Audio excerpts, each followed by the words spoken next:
इसमें हमें क्या पढ़ना है, इसको भी 5 भागों में बांटा हुआ है। पहला है एग्रीकल्चरल टाइप एंड क्लासिफिकेशन।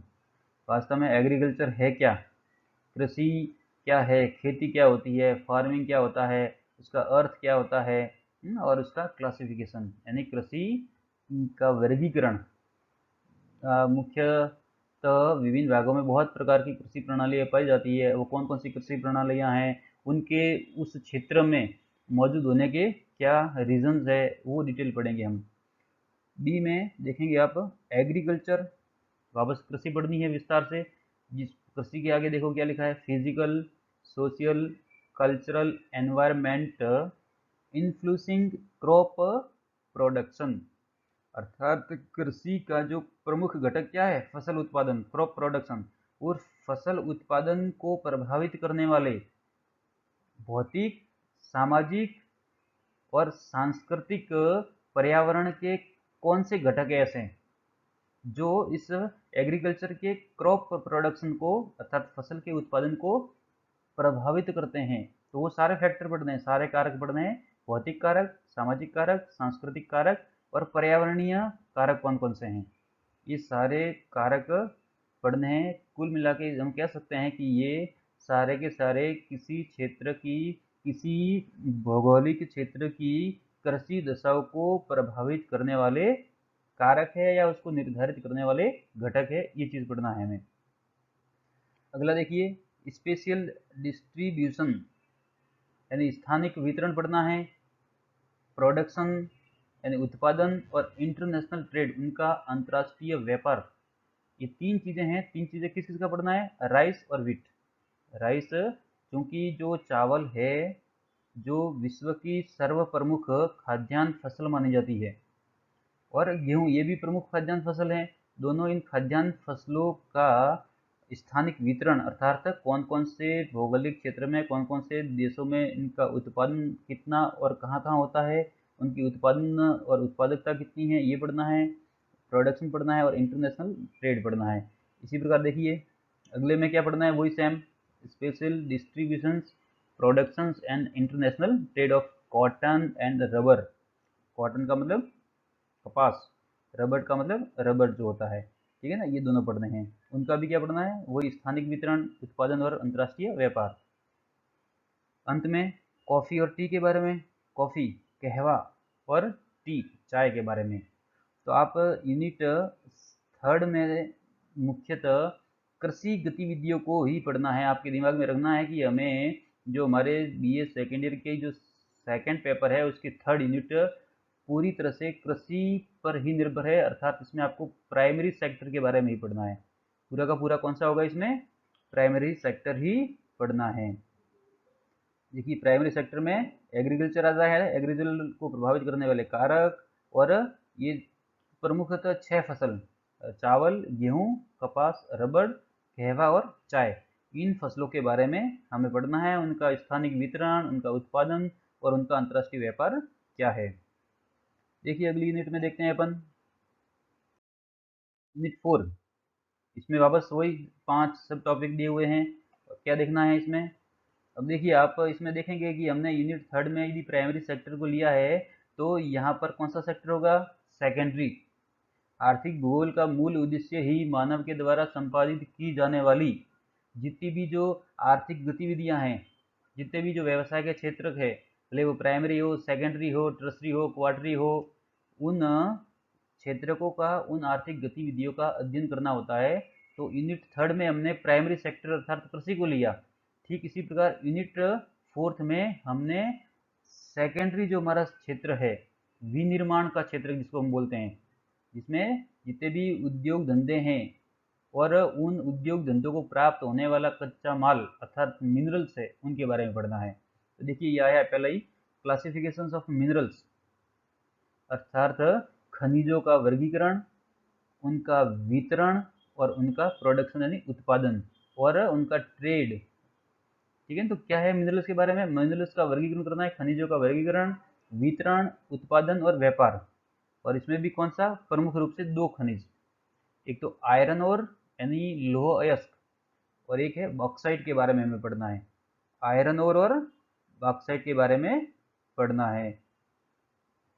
उसके बाद देखो डिस्ट्रीब्यूशन एंड प्रोडक्शन ऑफ, फिर है कोल, कोयला, पेट्रोलियम और हाइड्रो इलेक्ट्रिसिटी यानी कि जल विद्युत के बारे में। ये दूसरा जो टॉपिक है वो पूरा का पूरा कह सकते हैं हम कि ये आपके एनर्जी जो रिसोर्स है उसके बारे में पढ़ना है। कोल, कोयला, पेट्रोलियम और ये हाइड्रो इलेक्ट्रिसिटी जल विद्युत के बारे में। फिर अगला factors of localisation of industry, अर्थात उद्योगों के अवस्थी के जो कारक है या स्थानीयकरण के कारक है वो पढ़ने हैं, जिसमें आयरन और स्टील इंडस्ट्री, लोह इस्पात इंडस्ट्री को प्रमुख रूप से पढ़ना है। अगला है केमिकल एंड सीमेंट इंडस्ट्री को पढ़ना है, रसायन उद्योग और सीमेंट उद्योग को पढ़ना है, उनकी अवस्थी को निर्धारित करने वाले कारक कौन कौन से हैं, हाँ, और किस प्रकार से इन उद्योगों की स्थापना की जाती है। टेक्सटाइल, वस्त्र उद्योग और शिप बिल्डिंग, जहाज निर्माण उद्योग के बारे में पढ़ना है। तो पूरा का पूरा विनिर्माण क्षेत्र अर्थात सेकेंडरी जो सेक्टर है उसके बारे में पढ़ेंगे। अंत में यूनिट 5 में हम सेवा क्षेत्र को लेंगे, अर्थात हमारा ट्रसरी जो सेक्टर है सेवा क्षेत्र का उसको लेंगे, जिसमें देखिए आ गया ट्रेड एंड ट्रांसपोर्ट, व्यापार और परिवहन, हाँ, और व्यापार और परिवहन को प्रभावित करने वाले जो भौगोलिक कारक है, ठीक है ना, उनके बारे में पढ़ेंगे, geographical factors in their development, ये सारा का सारा हम देखेंगे। तो आपने देखा होगा कि यूनिट 3 में हम प्राइमरी सेक्टर को देखते हैं, यूनिट 4 में सेकेंडरी सेक्टर को देखते हैं, और यूनिट जो हमारी 5th है उसमें हम सर्विस सेक्टर अर्थात तृतीय क्षेत्र को विस्तृत रूप से देखना है। तो ये देखो इसका जो फर्स्ट टॉपिक है वो हो गया व्यापार और परिवहन के बारे में। सेकंड में देखिए major water, land and air transport routage, जो रूट्स है प्रमुख परिवहन के जो मार्ग है कौन कौन से, वाटर वाले, जल मार्ग कौन कौन से हैं, जो स्थल मार्ग कौन कौन से हैं लैंड वाले, और जो वायु मार्ग कौन कौन से हैं, उनका पूरा विश्व के स्तर पे अध्ययन करना है। फिर इंटरनल एंड इंटरनेशनल ट्रेड, मुख्यतः व्यापार अंतर्राज्यीय या अंतर्राष्ट्रीय स्तर का होता है, तो उन दोनों व्यापार के प्रकारों का हमें पढ़ना है कि इंटरनल व्यापार की क्या कंडीशंस है, उसका कितना विस्तार है, कौन कौन से देश सम्मिलित है, और इंटरनेशनल ट्रेड वर्तमान में ये काफ़ी हॉट टॉपिक है, क्योंकि ये इंटरनेशनल ट्रेड को लेकर विभिन्न देशों के मध्य विभिन्न प्रकार के क्षेत्रीय गुटों का निर्माण हुआ है, और ये क्षेत्रीय व्यापार विभिन्न देशों के आपसी संबंधों को कहीं ना कहीं निर्धारित करता है। तो और उस अंतर्राष्ट्रीय व्यापार को जो निर्धारित करने वाला एक अंतर्राष्ट्रीय स्तर का संगठन है WTO, वर्ल्ड ट्रेड ऑर्गेनाइजेशन, अर्थात इस विश्व व्यापार संगठन के बारे में पढ़ना है, और साथ में ही ग्लोबलाइजेशन अर्थात वैश्वीकरण, भूमंडलीकरण बोलते हैं, कि इस दौर में वर्तमान में अंतर्राष्ट्रीय स्तर पर जितना व्यापार का विस्तार हुआ है और विभिन्न देश भौगोलिक दूरी को खत्म करते हुए संचार और तकनीकी के माध्यम से एक दूसरे के करीब आ गए हैं, और पूरा का पूरा विश्व एक पूरा ग्लोब का क्या हो गया है, एकीकरण हो गया है, विश्व का एकीकरण हो गया है, विभिन्न प्रकार की अर्थव्यवस्थाएं एक दूसरे से जुड़ रही हैं। तो इस ग्लोबलाइजेशन और उसके वर्तमान में विकसित और अविकसित देशों पर क्या प्रभाव है, इस टॉपिक को पढ़ना है। ग्लोबलाइजेशन का भारत पर क्या इम्पैक्ट है, इसको भी हम विस्तृत रूप से पढ़ेंगे। वर्तमान में जो कोरोना का जो इम्पैक्ट क्या है, विश्व के व्यापार को किस तरह से प्रभावित कर रहा किया है, इसको भी हम अपडेट यहाँ करेंगे। अब देखिए लास्ट में टॉपिक है impact of WTO and globalisation on developing countries of the world. मैंने बताया था पहले ही कि WTO और ये जो ग्लोबलाइजेशन है यानी विश्व व्यापार संगठन और भूमंडलीकरण या वैश्वीकरण का जो हमारा डेवलपिंग कंट्रीज है, भारत जैसे जितने भी विकासशील देश है उन पर क्या प्रभाव है, क्योंकि कोई देश चाहेगा, कोई भी देश यही चाहेगा कि हमारा विकास उत्तरोत्तर होता रहे, और इस विकास की अंधी दौड़ में जो पिछड़े देश है, अविकसित देश है, अफ्रीकन देश है या लैटिन अमेरिकन देश है, एशिया के बहुत सारे ऐसे देश है, पश्चिमी एशिया के बहुत सारे ऐसे देश है जो वास्तव में इस विकास की अंधी दौड़ में काफ़ी पिछड़े हो गए हैं। तो उस पिछड़ेपन के कारण WTO और ये ग्लोबलाइजेशन की क्या भूमिका है, उनका क्या इम्पैक्ट उन पे पड़ रहा है, इसके बारे में हम बड़े ही विस्तृत रूप से पढ़ेंगे। तो देखिए बच्चों, आपको मोटा मोटा समझ में आ गया होगा कि हमें BA सेकेंड ईयर में जो सेकंड पेपर है भूगोल का, उसमें आर्थिक भूगोल के बारे में पढ़ना है। और आर्थिक भूगोल का मुख्य अध्ययन का विषय वस्तु क्या रहता है, आर्थिक गतिविधियां। पहले यूनिट में तो हम जनरल डिस्कस कर लेंगे कि आर्थिक भूगोल क्या है, उसका अन्य विषय से क्या संबंध है, इसमें क्या क्या चेंजेस आ रहे हैं।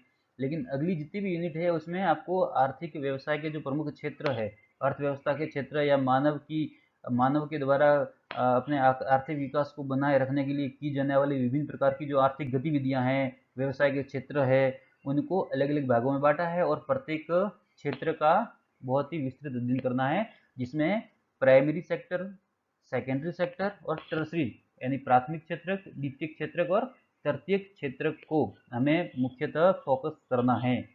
तो आप मोटा मोटा ये फ्रेमवर्क दिमाग में रखेंगे, एक सिलेबस होना चाहिए आपके दिमाग में, और उसको ध्यान में रख के यदि आप स्टडी करेंगे तो आपको ये ज़्यादा फायदा इसका मिल पाएगा। तो हम सेकेंड ईयर के स्टूडेंट के लिए पेपर फर्स्ट और पेपर सेकंड दोनों के पाठ्यक्रम का बहुत ही विस्तृत ढंग से अध्ययन कर चुके हैं। और साथ में आपके 60 नंबर का एक प्रायोगिक पेपर भी रहेगा प्रैक्टिकल का, उसका हम अगले कभी वीडियो में डिस्कस कर लेंगे कि वास्तव में प्रैक्टिकल ज्योग्राफी में आपको कौन कौन से टॉपिक को पढ़ना है और किस प्रकार से पढ़ना है और समझना है। ठीक है, अब अगले क्रम में हम पेपर जो आपका सेकंड है उसका एक एक टॉपिक लेंगे और उसको मैं बहुत ही सरल तरीके से समझाने का प्रयास करूंगा, और आशा करूंगा कि आप थोड़ा इस ओर ध्यान देंगे और चीज़ों को समझने की कोशिश करेंगे, जिससे आगामी समय में संपन्न होने वाली आपकी जो वार्षिक मूल्यांकन अर्थात जो परीक्षा हैं उसमें आपको ये फ़ायदा मिल सके। और चूंकि देखिए भूगोल वर्तमान में आपकी जो ये दोनों पेपर है, ये आने वाली प्रतियोगी परीक्षाओं में जब आप सम्मिलित होंगे आपका आफ्टर ग्रेजुएशन, तब ये सिलेबस काफ़ी जीके और जीएस में इसकी महत्वपूर्ण भूमिका रहेगी। इसलिए इसको आप यह समझकर ना पड़े कि मुझे केवल एनुअल या एकेडमिक स्तर पर ही इसका ज्ञान प्राप्त करना है और मैं एक डिग्री प्राप्त कर लूँगा। आप यदि आगे कंपटीशन के दौर से गुजरेंगे तब वापस इन चीज़ों को आपको पढ़ना पड़ेगा। तो क्यों नहीं हम अभी से ही इसको ये सोचकर पढ़े कि आगामी समय में जब भी मैं नेक्स्ट एग्ज़ाम दूंगा कंपटीशन के, तब मुझे चीज़ें वापस पढ़नी है, तो इसको अभी से ही कंठस्थ और व्यवस्थित तरीके से अपने दिमाग में बैठाऊँ। धन्यवाद।